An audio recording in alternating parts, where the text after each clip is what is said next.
And Jay, since we last talked, it has been a rather slow news cycle in the NBA. We haven't had anything really exciting. There's been no LeBron trades. There's been no real movement on the remaining restricted free agents.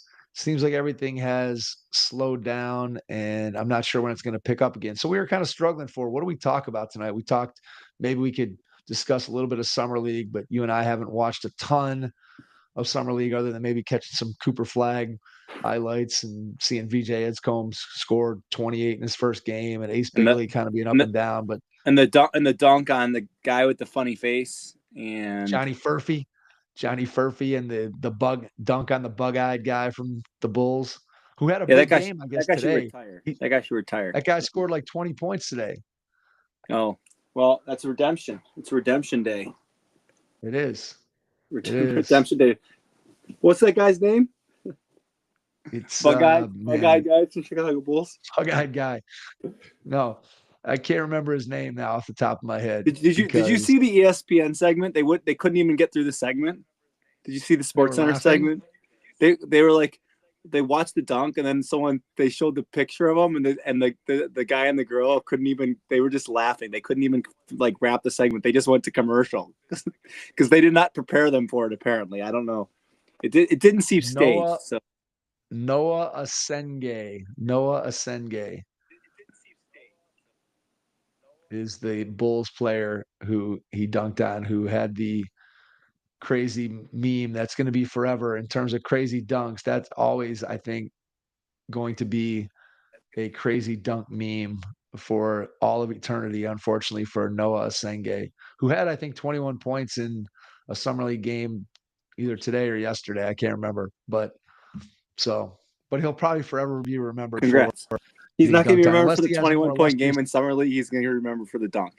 All right. Correct. I would have to agree. So Mike and I were trying to come up with like what we could talk about, and I think what we settled on is we're going to talk about 4 teams, 2 from each conference, who are sneaky good now after the trade, after the like free agency and the draft. So the way we define this is like obviously we know Oklahoma City's good, where they're not going to be sneaky good. Like they didn't like a team that maybe wasn't as good last year, or maybe was kind of like a middling team that has an opportunity to be different, be better, and have a chance, or maybe even a team that didn't make the playoffs that might have a chance to make the playoffs, or at least like contend for a playoff spot / play-in spot. Once again, we're not saying that these teams are NBA championship caliber teams right now. Would you agree with that? The 4 teams we're going to talk about are not what we would say NBA I championship don't think any caliber of these teams. teams will qualify as being legitimate contenders. I think probably the 2 in the Eastern Conference are closer to maybe be able to convince themselves that they can win a round or even 2 in the playoffs. I'm not sure that the 2 Western Conference teams that we're going to talk about are capable of doing that. So I think the 2 Eastern Conference teams, more by virtue of the fact that the East is a The little bit East is rough. Yeah. correct. So All right. So I guess let's just start with Atlanta. Atlanta Hawks. We both agreed that Atlanta Hawks were a team that we should consider here for sneaky good. They add Kristaps Porzingis. That's the first thing. Okay. Um, Obviously they have Trey Young. They added uh, Nickeil Alexander Walker, who would they took him from Minnesota in a sign and trade. All right, and then they got Luke Kennard. They signed him, and I think my favorite thing that they did this summer was the New Orleans trade. They let New Orleans trade up, and they got an unprotected first round pick in next year's draft. And New Orleans is not going to probably be good this year. So for the future, Atlanta possibly looking good. So the Hawks are definitely better. I don't know. Like once again, you're banking a lot on Kristaps Porzingis to be healthy, and we saw how that worked for Boston throughout this past season. He did win a championship with them, but he barely played in the playoffs. When they won the championship. But Luke Kennard is a good shooter. He shot 40% from 3-point arc the last 5 seasons, so he definitely stretches the floor. Alexander Walker's a solid player. And yeah, I think they're definitely better. I don't know that, where does this get the Atlanta Hawks? This probably gets them in the next year, the 4 or the 5 seed, because of the virtue of where everything else is at. Maybe have a chance at the 4 or 5 seed. That's probably their ceiling. I don't see them getting any higher than that, and I don't see them be like seriously contending to win a playoff series. I think they're better, but they're not great. I could see Atlanta getting to 3. I think that Cavs, regular so season they're going to wise, be better than the Cavs, Knicks, Magic. Cavs and Knicks. Cavs and Knicks are the 2 teams that I think, when you look at all these other teams in the East, you have to look at those 2 rosters and say, if those 2 teams are healthy, that they are going to be the class of the Eastern Conference. Then after that, if you're saying that Atlanta can't get to the 3, who are you penciling in for the 3rd spot after the Cavs and Knicks? I mean, I'm not saying the 76ers, I'll tell you that much. Pound the under? Pound the under? Well, I don't think their number is going to be low. Well, you saw Paul George got surgery. He got surgery. Yeah, I mean, so another knee surgery for Paul George, not exactly the way Joel Philly Embiid wanted to be heading into the fall. Might have 6 surgeries before the season starts. He's not going to be in shape. I don't know. There's just something about, like, I know, who knows if Giannis even is still in Milwaukee, but I can't. I don't know. I can't. That's what I'm saying. Who do you put 3rd? This is my whole point, is you look at all these other teams and you can go down the line. Boston, fire sale, Tatum out. Pacers, no Halliburton. They lose Miles. Why can't I think of his name now? Miles Turner, Tyrese Halliburton. Miles Turner. Thank you. Why can't I think of Miles Turner? They lose Miles Turner to the Bucks. The Bucks, they add Miles Turner, but what else do they really have? The Pistons, are they ready to be the 3rd seed? Orlando, probably, if I was going to pick a team to finish 3rd and it wasn't the Atlanta Hawks, I think I'd probably take the Magic. I might put the Magic ahead of the Hawks. And that's who we're going to talk about in a second here. We're going to talk about Orlando in a second here. So to me, I think, and then you go beyond that, obviously there's nobody down below any of the teams that we just talked about. So is it out of the question that Atlanta could finish 3rd in the Eastern Conference? I don't think it's crazy. And you talked about the additions that this team made, but probably the biggest addition that they made is a guy who only played half the season last year, who got hurt, Jalen Johnson, and having him coming back to your roster as a guy who, before he went out with an injury last year, he was playing 36 minutes a game, shooting 50% from the floor, only 31% from 3, but was averaging 10 rebounds, 5 assists, and 19 points a game.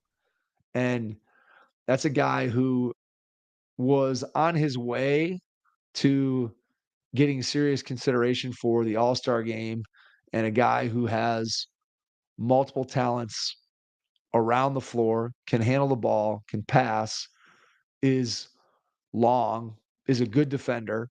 And when you start looking at what the Hawks are putting together, to me, bringing back Jalen Johnson is a huge part of what makes Atlanta better moving forward. And then you look at, as you said, the additions of Porzingis, Alexander Walker, and Luke Kennard. Each of those guys has a very specific role that they can play. Luke Kennard, shooter off the bench. He's been an elite shooter since the day he stepped foot in the league. Is he a great defender?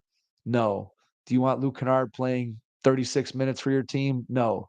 But as a 3rd guard or a 4th guard off the bench, Luke Kennard is extremely valuable. Nickeil Alexander-Walker showed what he could do in the playoffs for Minnesota this past year as both a defender, and I still think he's probably more of a streaky shooter than he is a great shooter, but certainly he can provide some spacing on the floor. And again, he's going to be in a backup role on this team. And to me, having him coming off the bench as a guy who gives you something on both ends of the floor is extremely valuable. And then Porzingis, obviously his health is always a wild card, as it's been throughout most of his career. But taking a flyer on him for, I think this is his last year of his contract, so he's an expiring. They can decide at some point during the season, do they want to keep him? They can let that decision linger into the summer, depending on how this season goes. But certainly a healthy Porzingis makes them better. But if you look at their starting lineup, right? So all the guys that they brought in, with the exception of maybe Porzingis, who may end up starting, but Atlanta has another starting center on their roster in Onyeka Okongwu, who's a little bit undersized and obviously doesn't shoot the ball on the perimeter. Different type of player than Porzingis. But when I look at this roster and I think about the Atlanta Hawks over the last several years, one of the things that has been a problem is what kind of team do you have to build around Trae Young, who has been, since he set foot in the league, an outstanding offensive player. Does he have some challenges on the offensive end, moving without the ball and being engaged when he doesn't have the ball in his hands? Yes. But he is an elite passer. He is an elite finisher, especially from floater range. His three-point shot has not stayed at the level it was in his first couple of years in terms of his percentages, but teams have to guard him from deep. So he's able to spread the floor and manipulate the defense, at least when he has the ball. The question with Trae Young has always been, will he engage and do things when he doesn't have the ball? That includes offensively and defensively.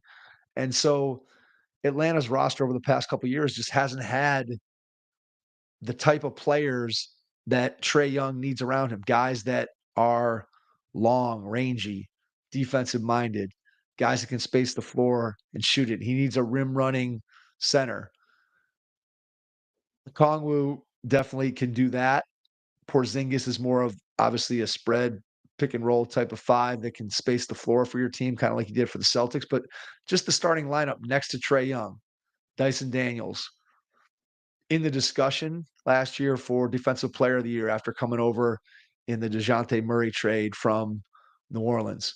Led the league in deflections by a mile. I think he had twice as many deflections as the next nearest guy. So just a menace in the backcourt as a defensive player. Then you go into the front court and you bring Jalen Johnson back. Long, 6'9", athletic, 23 years old, guy who has multiple skills. And then you're talking about Zachary Richase, who was not your prototypical number one pick, not your dream guy that you'd want at the number one spot, but a guy who is going to be a good pro, a guy who's long, a guy who can defend, a guy who can move, a guy who has some offensive skill. Probably never going to be at the level of some of the best number one picks over the course of time. Will he be eventually an all-star player? Who knows? But is he a good player who, again, fits this role of big, versatile, athletic, can shoot, can play defense? You put him and Jalen Johnson out there, and you've got two pretty unique guys at their size that can do some things that not a lot of other teams have. Two forwards that can move like that and play both ends of the floor. And then whether you start Porzingis or you start Okongwu, you've got four guys around Trae Young who are above average defensive players. And that's kind of what you need to put around Trae Young to make up for his deficiencies at the defensive end. So I really like the Hawks starting lineup. And then you start looking at the guys that you talked about that they were able to bring in who are going to add to the depth on their bench. They really like Kobe Buffkin, who's a point guard from Michigan that they had on the roster last year. Who will he continue to develop?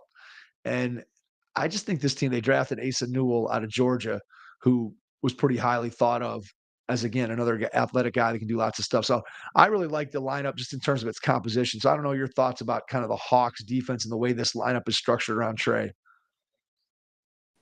Yeah, listen, I completely understand their point of view of trying to get some defense, because they were not good at defense last year, right? They were constantly giving up a ton of points, and they were trying to make it up. But I just don't know. I obviously think that this team has an opportunity to be good, but you're banking a lot on Kristaps Porzingis to be healthy, and if that's if that's what you're hoping and praying for, I mean, I don't know when the last season he played like 60 games. When was the last season that he played 60 games or 50, I just don't know if that's take him out of it. And now you don't have him in the role, in the fold. I just don't know. Do they have enough to win? I don't know. Obviously the East is depleted, so that's going to play a huge positive role for them. Porzingis could play 20 games and that team probably makes the playoffs. Okay. But do they have a legitimate chance to make any noise if Kristaps Porzingis isn't healthy? Probably not. Do you agree with that statement? I still think they can be good without Porzingis. I really do. And now, does he add a dimension that they don't have otherwise? Clearly, not many teams have a guy who's 7'3" and shoots threes at one end and then could defend the rim at the other the way Porzingis can. So I do think that they would be weakened without Porzingis, but I like Okongwu as a player, and I think that could they survive without Porzingis? I don't think the whole thing hinges on Porzingis. Does it make them better? Certainly, if he's available, yes. To me, I think the question is, and I'll pose this question to you: how much do you believe in Trae Young as the focal point of a team that, let's say, we're talking about the Hawks as the 3 or 4 seed? We've seen Trae Young do it before, right?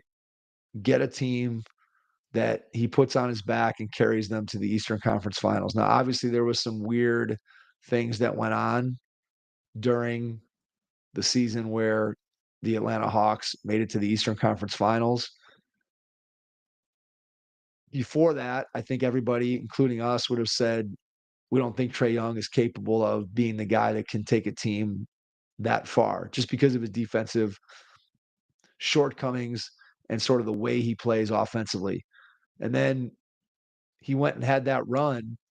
And I know that during that run, you and I talked at least a couple times about, man, who do you have the most confidence in this particular game, in this particular series? Now, granted, they were playing the Philadelphia 76ers when a lot of those discussions were going on. And we were comparing him to, do we trust Joel Embiid? Do we trust Ben Simmons? So it's easy to see why we landed on Trae Young being a guy we could trust. But during that run, it felt like he kind of built up this playoff persona, right? The ice tray, and he was the guy that came through, and he had the Knicks fans chanting and just loved poking it at the Madison Square Garden crowd during that run. And then once that run was over, then Atlanta kind of came back to earth, and Trae Young's ascension into superstardom kind of stalled. And now it almost feels like, I don't want to say he's underrated, but I don't think when people are talking about the best guards in the league, I think the discussion has to go on for a little bit before anybody gets to Trae Young. So the question for you is, where are you on Trae Young at? What do you feel about him as a quote franchise player? Or how do you think about him in the hierarchy of the best guards in the league? He's not in the top 10, Mike. He's probably, I don't know, he's in the top 15. I don't want to do an exercise here of naming all the guards that I would rather have than Trae Young, but that was a Freudian slip right there. I, I, yeah, I mean, if he's my number one player, you're not winning. In my opinion, you're not winning a championship. I don't think if he's the best player on the team, he can win an NBA championship. Just thinking of the teams in the Eastern Conference, okay, the Cavs, I'd rather have Donovan Mitchell. I'd rather have Jalen Brunson. I'd rather have Halliburton if he's healthy. I know he's not healthy, but I'd rather have Halliburton if he's healthy. I'd rather Jaylen Brown. You consider him a guard, Mike? He's a small guard, shooting guard. He's kind of he floats a little bit, right? Just leave it as best player. Just forget about guards if we're just talking about best Mitchell. player. I'd rather have Mitchell. I'd rather have Brunson. I'd rather have Giannis. Theoretical. Well, I guess theoretical Joel Embiid. I don't even think I'd probably rather have Trae Young than Joel Embiid right now. I'd rather have Banchero than Trae Young because of what he does on both ends of the floor. Let's see what other teams I might need to think about. Miami. Probably rather have. It's probably a coin flip. Okay. That's probably a coin flip. I think I'd probably take Trae, but it's probably a coin flip. Coin flip. I'd rather have LaMelo Ball than Trae Young. That's a tough one. I think I'd still rather have Trae. He's more of a proven track record. I'm not sure if LaMelo's anything more than a clown show at this point. Well, but hey, we got Lonzo, man. Be careful. I don't want the Lonzo to get mad at us. Come on, man. I don't want the LaMelo clown stink to get on Alonzo. That's for sure. I want Lonzo to be healthy. I want the Ball family. I want the entire Ball family to be healthy. I want them to be healthy. I want to see LaMelo play 75 games and play on a semi-competent team to see what he really could be playing winning basketball. And Lonzo is proven. I think if he's healthy, we've already talked about it, he's going to help the Cavs. So bottom line is, I'm in agreement with you in terms of Trae Young. I don't think that if he's your best player, I don't think you can win an NBA championship. In this watered down Eastern Conference, I think the Hawks are probably a second round playoff team with the ability potentially to upset one of the Cavs or the Knicks. I feel like the Hawks have always played the Cavs tough, I feel like. And look, I don't think that would happen, but the roster that they've put around Trae Young now makes sense, at least in terms of the type of player he is and the types of players that they put around him. I think the Hawks are athletic. I think they're deep. I think they have versatile defenders, all things that you need on a Trae Young led team. And I guess we're about to find out, can Trae Young, whether it's adapt himself or whether or not he can be the guy that's the focal point of a team like the one that has been built around him, which in many ways, now look, can you get theoretically better players than Risa Shea or better players at center than Okongwu if he's the guy and not Porzingis? Sure, you can upgrade the roster, but I think this roster makes sense for the first time in a while around Trae Young. I just don't know if Trae Young is up to the challenge of trying to get this team to an NBA championship. I don't think that they're there, but I do think that with the right path and some key injuries, I don't think it's out of the question that the Hawks could get to the Eastern Conference Finals this year. I don't think it's crazy. All right. 23 minutes. We're doing it. We're doing it. We're going to. All right. Mike and I joked at the beginning of the podcast that it was going to be like a short podcast, and we went 23 minutes on the first of the four teams that we're going to talk about. So we're doing it. All right. Go ahead. Orlando Magic is the other Eastern Conference team. Now they added Desmond Bane. They lost Caldwell Pope, Cole Anthony, which probably you saw Cole Anthony plans to he's getting bought out and he's going to go sign with Milwaukee, right? Is that what I saw? Pickup for the Bucks. Yeah, good pickup for the Bucks. I mean, again, they're looking for anybody off the scrap heap, and Cole Anthony certainly has ability, and he certainly is a guy that when you look at Milwaukee's backcourt, Cole Anthony is going to play minutes for them. So I'm not sure that he fit really with Orlando, but he'll be a good addition for Milwaukee. Yeah, and then the Heat or the Magic also added Tyus Jones on a 1-year deal. So I think Orlando got better with Desmond Bane. Obviously, last year they were great at defense. They were struggling on offense. Desmond Bane is definitely an upgrade on offense over Caldwell Pope, Cole Anthony. I don't know if Desmond Bane is the answer, like pushing them over the top. Offensively, I think they're definitely going to be better. And Bane's a solid defender too. Don't get me wrong. He's not a slouch in the defensive end of the floor. So it's not like they're going to, lose anything because, I mean, Caldwell Pope was hardly playing. And Cole Anthony is an okay defender, right? Desmond Bane might actually even be a slightly better defender than Cole Anthony, right? He's bigger, different. I know different play. Much better Yeah. defender than Cole So, Anthony. Yeah. so but they're got a better offensive player too. So I think the Magic are definitely better. Once again, I think pretty much everything that we just said about the Hawks and where they could fall, I think applies to Orlando in the Eastern Conference. I think the big thing to me for the Magic is how can Banchero continue to grow, continue to be better. I, unlike Trey, think that Banchero theoretically could be the best player on a championship team. I don't think that the current roster construction leads that team to be an NBA champion. Could, like you said, they get to the second round and upset one of those teams, the Cavs or the Knicks? I think the answer is I have way more faith that this Orlando Magic team can do it over Atlanta, just because we saw how they played the Cavs 2 years ago. We saw how they played this year in the playoff. I just think they have a chance to do so. I mean, they were not an easy out for Boston, right? Like they weren't. So that's where I'm at. I think Orlando's got a higher ceiling. I still don't think that Orlando is an NBA champion team, because I think here's the bottom line. Whoever comes out of the East, if they're not the Cleveland Cavaliers and the New York Knicks, are going to be severe underdogs against whoever comes out of the West. And I'm saying that now, and it's July 15th. It's a season. Yeah.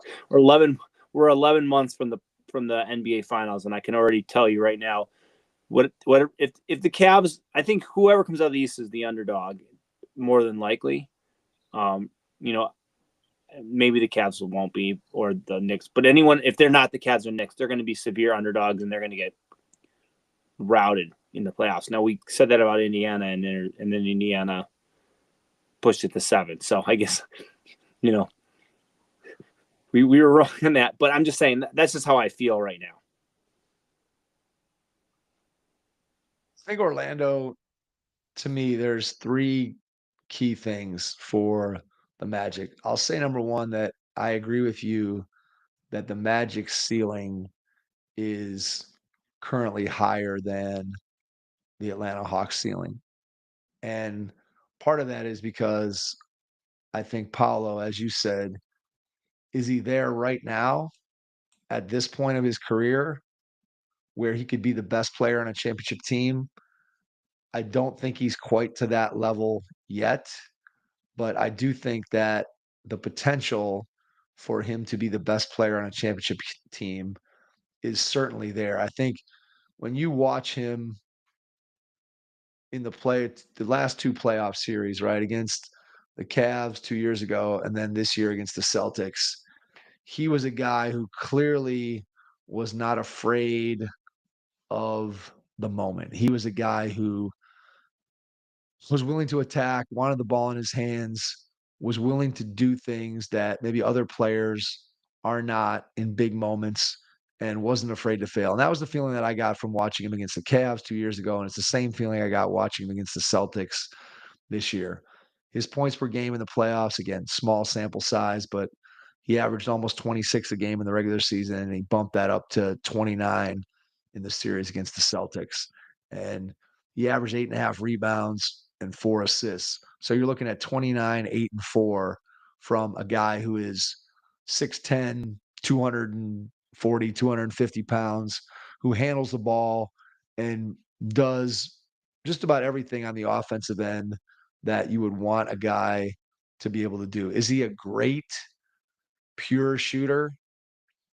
I would argue probably not. He did shoot 44% from 3 in 5 games against the Celtics. Over the course of the regular season, he was 32%. He's going to have to bump that up probably to at least league average if he wants to get up into that top 5 player type of guy who can lead a team to a championship. But again, he's young, and I think he'll have a really good chance to be able to get there. So to me, I think the difference between Atlanta and Orlando is I have more faith in Paolo continue to improve and getting to that level than I do with Trae Young. So that's number one. The second thing that I think is key for the Orlando Magic is Franz Wagner has to be able to shoot threes, at least at a semi respectable level. This year, he shot below 30% in the regular season. He shot below 20% in the 5 games against the Celtics. And yet, at the same time, shooting below 20% from three, he averaged almost 26 points a game in those 5 games against Boston. And if you watch that series, he was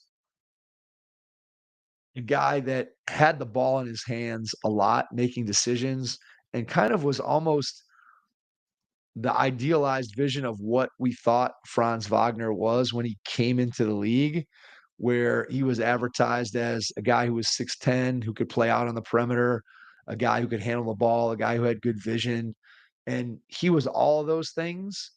The one thing he has not been is a guy who has been able to shoot threes at a high percentage, which is strange because regular season last year, he shot 87% from the line. So it almost feels like there's some type of mental block, the yips. If you watched his release last year during the playoffs, I mean, it got really, really ugly.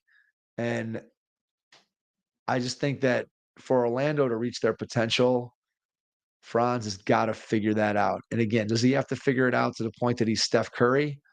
Probably not. But does he have to figure it out to the point where if teams go under on screens or teams are playing extreme drop coverage against him, he's got to be able to pull up and knock down threes when he's not being guarded. He's too good of a player and he's got the ball in his hands too much for him not to be able to knock down threes on a consistent level.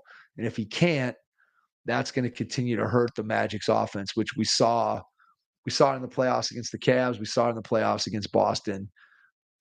It's just a huge liability if he can't make threes or if he's even afraid to take them. That might be even worse. So I think the continued development of Franz from the 3-point line is a huge piece of it because he has every other piece that you would want from what should be probably your second best player, right? If you look at this roster, you can argue back and forth, Bane, Franz. I'd say Franz is probably, especially in terms of his potential, probably ahead of Desmond Bane. But he's got everything that you would want: size, versatility, ability to handle the ball. He can pass it. He's got good vision. He's unselfish. He can play a little bit of defense. He's just got to figure out the threes. And then the third point with Orlando is last year when Jalen Suggs went down, they kind of fell into a little bit of a rut and they were never really able to get out of it. And Suggs is a guy who just continued to improve as a 3-point shooter throughout his career. He was down a little bit last year from where he'd been the previous couple of years, but he's a guy who defensively competes and plays at a really high level. Offensively, I think he's sort of again, he's not really the point guard because Paolo's got the ball in his hands so much. So really, I think of Bane and Suggs as sort of it's almost like they have two guards. But I think Suggs coming back from his injury and being healthy, to me, those are the three keys: Banchero's development, Franz being able to fix whatever ails his 3-point shot, and then the health of Jalen Suggs. I think if they continue to get those three things or those three things come together, then I think this team, to me, clearly is the third best team in the East. Yeah, I think there's definitely, I think they're better than Atlanta. I think, once again, we've talked about Detroit. Detroit could theoretically be up there too. It's crazy because when we go back to we're middle of the season, we said, oh, Detroit 6th spot. They're never going to hold on to that, or Atlanta's not. But now all these teams are because of all these injuries, and we know Halliburton's out for the year. We know Jason Tatum out for the year. Milwaukee loses Dame, out for the year, gone, not even on the roster anymore. So it's so one of these teams has to step up. And, someone's going to rise from the ashes and take a spot. But, yeah, I completely agree with Wagner, and he needs to play better. You know, I seem to like recall his first beginning of the year, like beginning of his career, he was actually a decent 3-point shooter, and then something. It's He like was. He he's like he's was. got the yips or something. He's got the Yeah, yips. lost it. Yeah. And I even seem to recall in that series against the Cavs 2 years ago, he had a game where he just couldn't miss. Like he had a great game. I feel like so. Who knows that? But that's really what it's going to come down to: is can Wagner be good? Can the offense look something more than a toilet bowl? Like is it gonna be better? All right, we Okay, ready? I don't want to have a discussion on this. I just want an answer. No discussion. Gun to your head, would you take Boncaro or Cade Cunningham for the next 10 years? Oh, Bancaro. I I think take I'd take Ban. Cade. I think I'd take Cade. Okay. All right. Well, you No also took discussion. Zion. All right, let's move to. All right. Nobody should ever listen to me. All right, let's go ahead and move to the Western Conference. Which team you want to West talk about first? San Antonio. Let's talk about San Antonio. San Antonio Okay. drafted Dylan Harper, second spot. Um, they added Luke Cornett, which he just turned 30. Happy birthday, Luke Cornett. And then they got the Cleveland's more arch enemy, Kelly Olynyk, in a trade. And which, by the way, it's amazing that Kelly Olynyk is still in the league and getting paid. I just want to put that out there. And people are trading for him. And Victor Wembanyama has been cleared to play basketball. So that's obviously the big thing. The question that I have, Mike, is this team is going to be sneaky good on certain nights and could have a opportunity to win. But does this team have enough to and obviously Fox is on the team and Castle's on the team, and like they picked up who's the guy, Carter Bryant from Arizona with the 14th pick or whatever. So they've got a lot of different things going on here. Does this team have the ability to jump into the playoffs, or are they gonna have a chance to jump into the play-in? Like I don't know. This team has definitely gotten better. They made a lot of great moves. I don't really know how much Kelly Olynyk helps, but obviously having 2 picks in the top 14, also getting Fox and Wembanyama back, this team is definitely going to theoretically be good as long as everyone can stay healthy. I just don't know that they have enough to do anything but get into the play-in conversation right now in the West, just knowing how deep the West is. The key to the Spurs is Wemby's health, but let's just do a quick exercise in the Western Conference of the teams that are above the Spurs in the standings, who finished 13th in the West last year. So I'm just going to go through the order. You tell me when we get to a team that you think that might drop below them. The Thunder.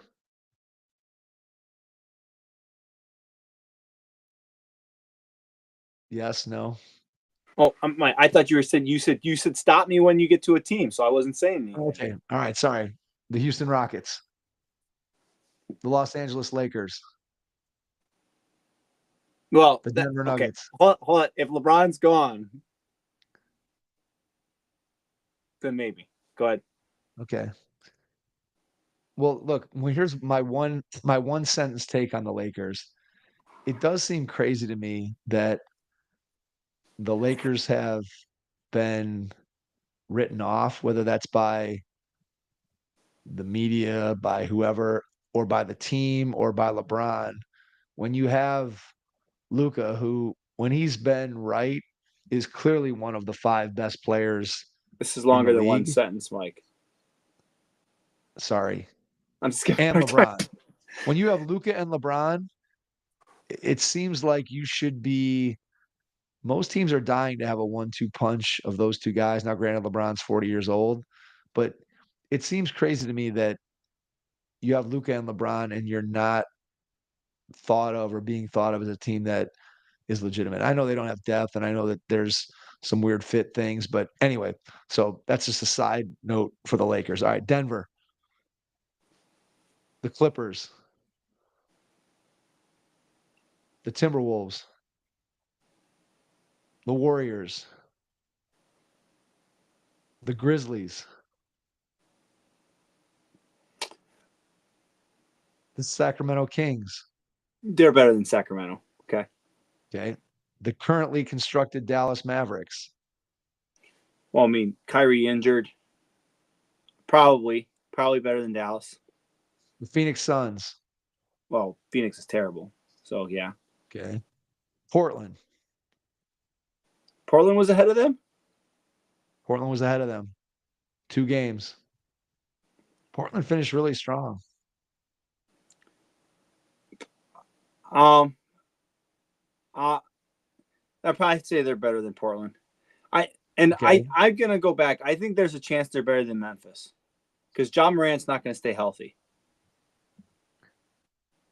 No Bane, Jaren Jackson out for at least probably the beginning of the season.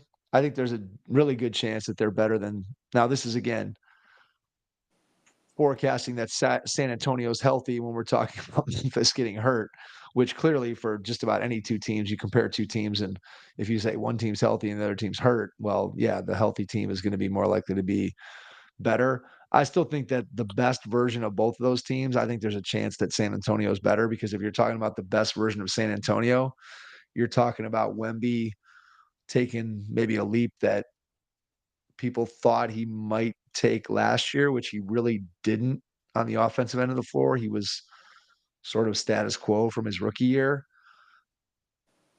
Clearly, I think San Antonio has a chance to move up into the plan. I don't know that they have a chance to get to the top 6.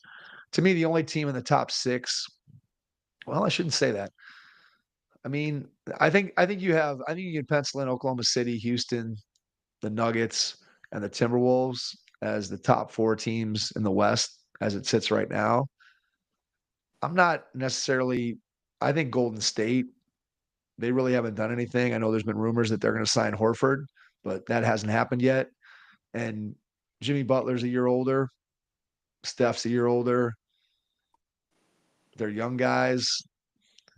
Maybe they're a year older, so they're a year better. What are they going to do with Kuminga, who's still a restricted free agent that hasn't signed? That I'm not sure that Golden State wants him around.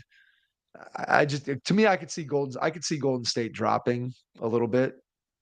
So I think it's possible for San Antonio to take a fairly big leap. I think they probably top out at maybe they could get into the 6th spot if everything broke perfectly well. Dylan Harper had an above average rookie year. Wemby stays healthy and takes that leap that everybody's expecting at some point. Then I think San Antonio has some of the auxiliary pieces around Wemby. I think De'Aaron Fox, I know he got hurt at the end of the year last year, and anybody who's listened to this podcast knows that I'm a pretty big De'Aaron Fox believer. I think he Always have and been. Dylan Harper. It'll be interesting to see if those 2 guys can play together and how their games mesh. If their games mesh, then I think it gets really interesting really fast. If Dylan Harper lives up to his 2nd pick in the draft and a guy who, if there was no Cooper Flag, I think could probably be a pretty credible number 1 overall pick based on sort of his pedigree.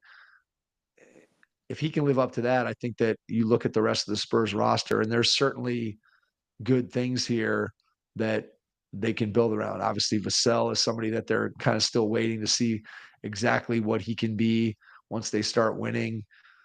Jeremy Sohan, is he around when they eventually get to be the type of team that they want? His shooting isn't necessarily the best fit next to Wemby, but he has multi-dimensional skills. I think Cornette as a backup, you still got you still have Harrison Barnes on the roster. You have last year's rookie of the year, Stephon Castle, who, how does he fit in? He was obviously very good on the defensive end of the floor, and I would say probably above average on the offensive end of the floor. Is there a way you can put Castle, Dylan Harper, and and De'Aaron Fox on the floor? If it turns out that you can't, and all 3 of those guys are really good, is there a trade market for any of them that could bring you back something that would fit even better next to Wembanyama? Who knows? Obviously, this whole thing hinges on Wembanyama's health and development. If those 2 things don't happen, then the rest of this is all irrelevant and just noise. But I do like the roster that they've put around Wemby at this point. I don't feel like they've completely burdened themselves where they don't have any outs or there's nothing that they can do or they're completely gridlocked into this roster for the next few years. They still have some flexibility, which I think having a good roster and having some flexibility is sort of where you want to be with a young player on the trajectory that Wembanyama's at. And so if he's healthy and he continues to develop, I think this team has a decent chance to fight up into the top half of the plane and maybe even depending on how their Western Conference rivals, how that plays out in terms of injuries and just the way the season itself goes through. I think they could potentially get as high as the 6th seed.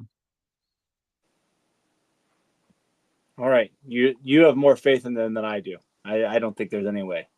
No way. Okay. All right. It's fair. Hey, Mike, and on this other news, real quick, a side note, we're recording this during the All-Star game. Stephen Kwan just got a game-tying hit with a 3-2 count in the top of the ninth. Does that excite you at all? Does that excite you at all? Well, what excites me is that it's the baseball All-Star game. I did not know the baseball. Well, here's what I'll say. What about the Milwaukee Brewers guy that's pitched 5 games? Has he played yet? Well, yeah, he hit 100. He hit 102, and he threw a 98.6 mile an hour slider. Why is he in the game? Can I ask? I mean, I don't know anything about him other than reading about it that he was in the game. I don't understand why he was named to a roster. Well, he was a replacement. Right, I understand, but he only played 5 games. Well, in his first 5 games, he had like the best WHIP, ERA, strikeout per 9 innings that a pitcher's ever had. I don't know. All right, well, there you go. Put him in, man. I'm sold. He's in. It's just funny that when I was a kid, right, the baseball All-Star game, knew when it was. I would have been watching it. Now, I mean, I couldn't. I probably couldn't. So here's a fun fact. The bottom of the ninth, the NL, it's tied now, so they're going to the bottom of the ninth. If the game is tied after 9 innings, what happens? Do you know? Are you asking me? Yeah, I'm asking. Do you know what happens? Didn't they just? Wasn't there a point where they just called it after 9 innings? It was just a tie. I'm guessing they don't do that anymore. They changed it. They changed it. So now do they put a? I mean, I know the regular season, right? They put a guy in second. They don't do that. Home run derby. It's a home run derby. Between who? I think each team gets to pick like 2 players or something, and they do a home run derby. You know what they should do? What they should do, if you're going to do a home run derby, it should be whoever's in the game, 9th inning, each one of those guys gets one at bat and go through the lineup once, and whichever team has the most home runs. To me, that would be and I don't know what the home rules are. It's never happened.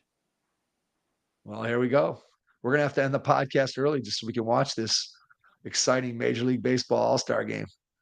Yeah. All right. Well, we got one team to talk about, and I'm going to let you highlight the Portland Trailblazers and what they've done. Like I'm going to let you discuss it, and then I will chime in.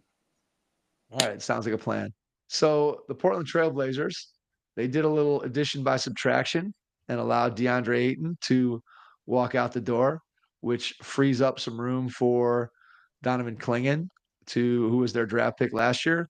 They also have Yang Han Sen, who they drafted, who has been a summer league sensation. I'm sure you've seen all the highlights of his tremendous passing ability and just looks like he's going to be a guy that could be relatively interesting. We'll see. Will he follow in the footsteps of the chairman of the boards, Yijan Lan, as a summer league and workout sensation, or will he actually be able to produce something on the floor? That remains to be seen. But the Portland Trailblazers also added via trade Drew Holiday from the Boston Celtics, which if Drew Holiday is engaged and wants to play in Portland, which it did not appear to be the case when he was first initially traded from the Celtics. I've not heard anything about him being bought out, Mike. I've not heard anything about him. No, I haven't heard anything. I don't think he's going to get bought out. I think they would either, because I think Drew Holiday has value around the league, and I think they would probably trade him. I don't think they would buy him out. If they did buy him out, there'd be many, many, many, many teams lining up to sign Drew Holiday. So I think that this team had a good end to their season last year and started to put some things together. I like some of the pieces that they have. Denny Avdia, since they brought him over from the Wizards, has played very well for the Trailblazers. Toumani Camara, who they brought over from the Phoenix Suns, has played very well and proven himself to be a pretty good defensive wing with some raw offensive skill on that end of it. The big thing for Portland that has, whether you want to say set them back or maybe not accelerated the growth, is when they get rid of CJ McCollum, they trade Damian Lillard, and Scoot Henderson is the guy that you pick at number 2. And like we talked about with the San Antonio Spurs and hoping that you get the best version of Dylan Harper as a number 2 pick. Certainly Scoot Henderson is a guy that in his rookie year was abjectly horrible and was better in his second season, but that's only relative to how bad he was as a rookie. Last year, Scoot played 26 minutes a game, shot 41% from the floor, 35% from three, 3 rebounds, 5 assists, 12 points. So not a disaster, but not the kind of production you're looking for from the second pick in the draft, and a guy that essentially they moved on from Lillard so that they could start to build a team around Scoot Henderson. And it doesn't look like at this point that Scoot Henderson is going to be a guy that you are going to ever build your team around. He may eventually here develop into a good NBA guard, but there hasn't been a lot of evidence that he's going to be anything more than that. His ceiling does not appear to be a perennial all-star, a guy who's going to be year in, year out in the all NBA discussion. It doesn't seem at this point like we're getting there with Scoot Henderson, which is something that when you talk about roster building and you talk about teams that tear it down and try to start from the bottom, one of the ways that you can build yourself back up very quickly is by getting a high draft pick and drafting a guy who ends up being a franchise player. And it doesn't look like Scoot Henderson is going to be that guy for the Portland Trailblazers, which holds them back. If you took Scoot and you made him a great player, a top 15 or 20 player in the league in year 4 or 5, now suddenly the Trailblazers path looks a lot different because now all the other guys that they have can slot into different spots as role players. But unfortunately, Scoot didn't get to that point. But I still like the guys that they have. I like Shaden Sharp's offensive ability. Obviously, he's an A-plus athlete. I like what they have with Klingon on the defensive end of the floor as a center. I already mentioned Avdia and how well he's played, kind of a jack of all trades, a guy who shot it a little bit better too last year from 3, but he's a guy that can do lots of things, kind of a Swiss Army knife type of player. They still have Jeremy Grant, who I believe, if I'm not mistaken, he's either in his last year or maybe he has one more year after this, but eventually he's going to get to the point where he's going to be an expiring contract that maybe they can move and trade to see if they can get something from him. I think this team sort of built a defensive identity in the second half of the year last year. And if Drew Holiday's engaged and playing, he clearly is good on that end of the floor and can help them. I think this team is moving in the right direction. I don't think their ceiling, just like we talked about with Orlando and Atlanta, I think that clearly Wembanyama's potential is higher than anybody that Portland has. And so I think therefore San Antonio has a higher ceiling than Portland. But I think Portland has a lot of nice pieces and guys that are just sort of looking for a star to be able to orbit. And I don't think that star is in town yet.